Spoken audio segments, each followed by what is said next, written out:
Hello humans, welcome back to the channel. I'm Dr. Pavitra Shankar and welcome to part 2 of this series where we discuss some interesting psychiatric cases I've had the pleasure of seeing until now. So, a 48-year-old woman was brought to us by her partner. Came from a lower socioeconomic background and there was some concerns about her behavior since a month. There was some irritability, anger outbursts, suspiciousness towards the partner, disorganized actions, and was sleeping a lot. But when she arrived, she denied everything.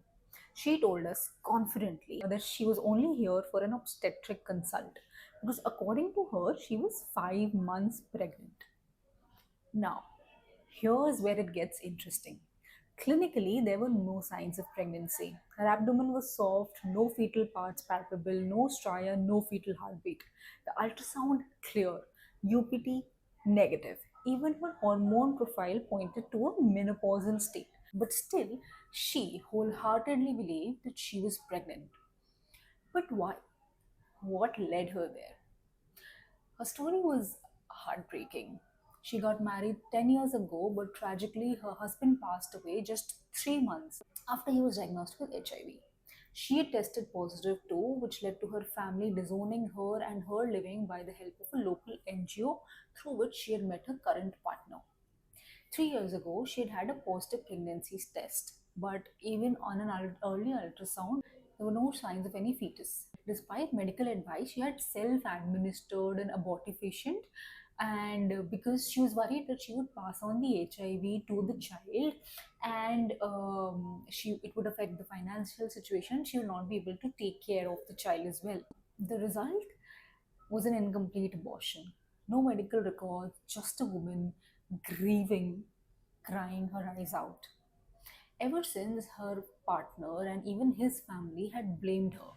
There were constant fights, accusations, emotional trauma layered on top of years of social isolation and stigma.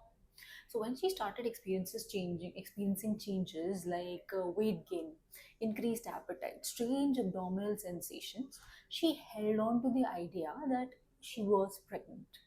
For her, this wasn't just a baby, it was about hope, redemption, a sense of belonging, and finally to have a family.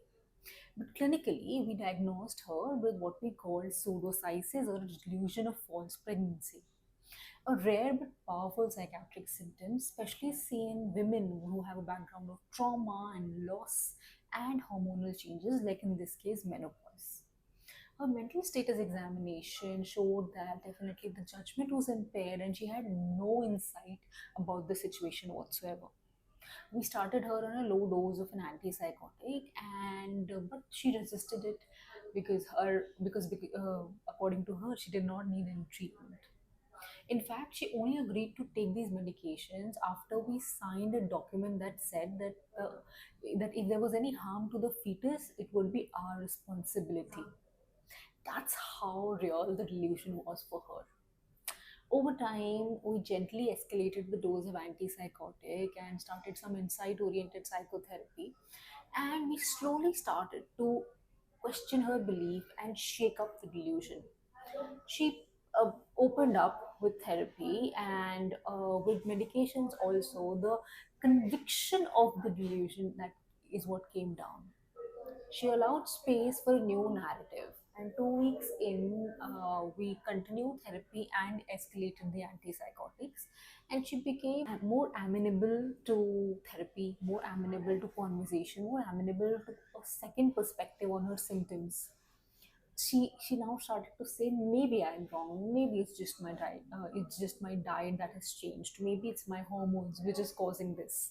And that's a huge win in psychiatry, not because you were right, but because she had started to gain some insight and she had started to reconnect with her reality. In one of our final sessions, she said, I wanted to prove people wrong, and I didn't even realize when it turned into this. The weight of years of stigma, HIV, being widowed, being abandoned, had created a psychological space where the thought of a pregnancy felt like a safe space. She was eventually discharged with a good response to treatment, continued medications, and regular follow up. We also connected her to support services where she could get in touch for adoption facilities and explore that path. She continued to be on medications for quite some months, after which she was lost to follow up, much like, unfortunately, a lot of people who are on psychiatric medications. This case reminded us every time of the importance of seeing a person in the whole perspective, seeing not just a patient but a person who has a social life, a psychological life, a medical life.